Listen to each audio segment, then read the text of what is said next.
10 plus నలుగురు CPI ward సభ్యులతో కలిసి ఇక్కడ కేతనపల్లిలో బీఆర్ఎస్ విజయ బావుట ఎగరవేసే పరిస్థితి కనిపిస్తోంది. రేపు జరిగే ఎన్నికల్లో బీఆర్ఎస్ చేతిలోకి వెళ్ళే అవకాశం ఉంది కేతనపల్లి. ఆ తర్వాత చూస్తే ఖానాపూర్లో మొత్తం 12 స్థానాలు ఉంటే 7 అనేది మ్యాజిక్ ఫిగర్ అవుతుంది. ఇక్కడ బీజేపీకి 4, బీఆర్ఎస్కు 4, కాంగ్రెస్కి 3 స్థానాలు మాత్రమే ఉన్నాయి. ఇతరులు మాత్రం ఒక స్థానాన్ని కైవసం చేసుకున్నారు. ఇక్కడ మ్యాజిక్ ఫిగర్ దీనికి కావాల్సిన ఏ పార్టీ కూడా మ్యాజిక్ ఫిగర్కి దగ్గరగా లేవు. 3, 4, 4 మాత్రమే ఉన్నాయి.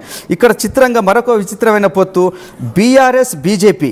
బీఆర్ఎస్కు 4, బీజేపీ 4, ఇద్దరు కలిసి ఈ ఖానాపూర్ మున్సిపాలిటీని కైవసం చేసుకోబోతున్నారు.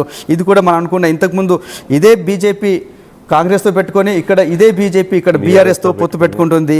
ఈ ఖానాపూర్ అనేది ఈ పొత్తులో భాగంగా బీఆర్ఎస్కి వెళ్ళే అవకాశం కనిపిస్తోంది.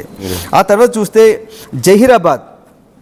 జహీరాబాద్లో మొత్తం 37 స్థానాలు ఉన్నాయి, 37 వార్డులు ఉంటే 19 అనేది మ్యాజిక్ ఫిగర్ అవుతుంది. కానీ ఇక్కడ కాంగ్రెస్కి 14, బీఆర్ఎస్కి 15, బీజేపీకి 3, ఎంఐఎంకి 2, ఇండిపెండెంట్లు 3 ఉన్నారు.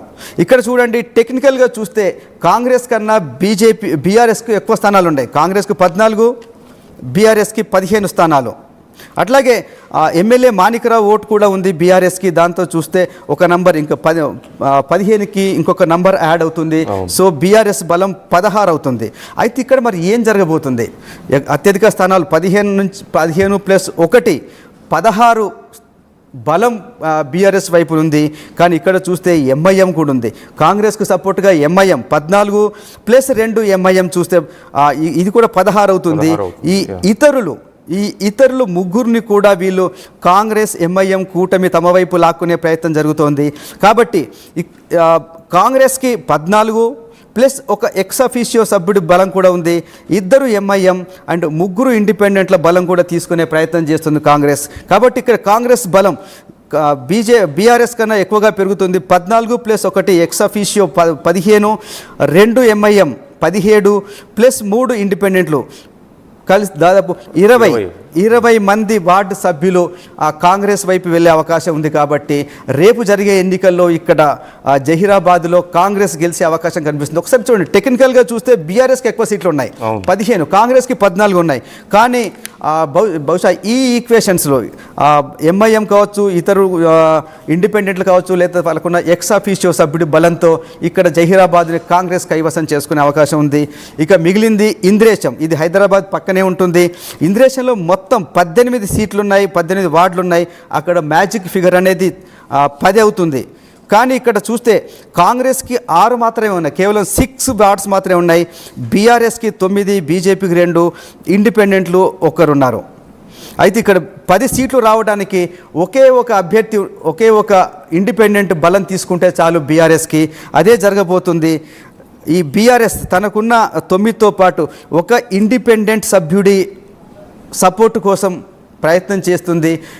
నిజానికి ఈరోజు ఎన్నిక వాయిదా పడడానికి ప్రధాన కారణం బీఆర్ఎస్కి ఆ ఒక్క సభ్యుడి బలం రాకుండా చేయటం కోసం కాంగ్రెస్ కొంత గందరగోళం సృష్టించింది. అంటే బీఆర్ఎస్ని 9 దగ్గరే ఆపేసి కాంగ్రెస్ బీజేపీ సపోర్ట్, ఇండిపెండెంట్ అభ్యర్థుల సపోర్ట్ తీసుకొని ఇంద్రేశంను కూడా తన ఖాతాలో వేసుకునే ప్రయత్నంలో భాగంగా ఈరోజు అక్కడ ఎన్నిక వాయిదా పడేలాగా చేసింది. రేపటిదాకా టైం వస్తుంది కాబట్టి ఈ టైంలో తనకు కావాల్సిన బీజేపీ సపోర్ట్ వాళ్ళతో బేరాసారాలు చేసుకోవచ్చు.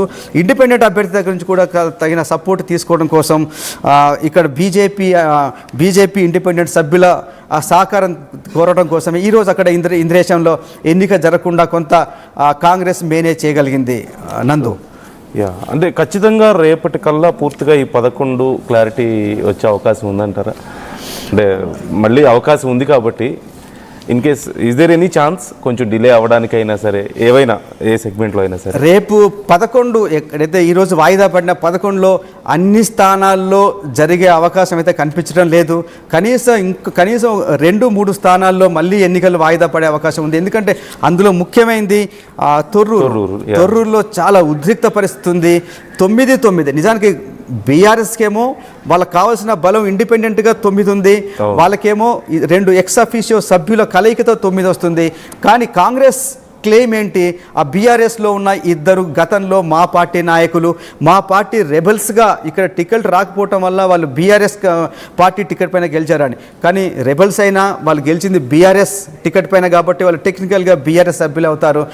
కాకపోతే ఎట్టి పరిస్థితుల్లో, ఎందుకంటే మనం గత పంచాయతీ ఎన్నికలు చూసాం, సర్పంచ్ ఎన్నికల్లో అక్కడ ఎమ్మెల్యేగా ఉన్న యశస్విని రెడ్డి అక్కడ లోకల్గా ఉన్న గ్రూపుల కారణంగా సరైన పర్ఫార్మెన్స్ చేయలేకపోయారు, కావాల్సిన